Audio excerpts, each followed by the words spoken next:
ప్రతి ముఖములో చిరునవ్వులు, ప్రతి హృదయములో ఆనందాలు. ఆ సూర్య కిరణాల్లా మెరిసిన ఉదయాన శ్రీ చైతన్య మెహదీపట్నం జోన్ విద్యార్థులు వండర్లా యాత్రకు ఉత్సాహంగా బయలుదేరారు. 15 బ్రాంచుల నుండి 130 బస్సుల్లో 650 మంది గురువుల పర్యవేక్షణలో 6500 మంది విద్యార్థులు మరిచిపోలేని సాహసయాత్రను ఆరంభించారు.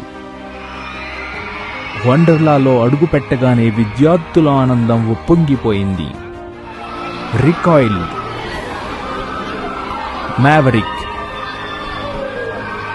టెక్నోజమ్, crazy cars, wave pool, rain disco, giant wheel వంటి ఆటలతో విద్యార్థుల చప్పళ్ళు ఆకాశాన్నంటాయి. గురువులు విద్యార్థుల భద్రతను చూసుకుంటూ వారితో కలిసి ఆనందాన్ని పంచుకున్నారు. రోలర్ కోస్టర్లు, వాటర్ స్లైడ్లు, లేజీ రివర్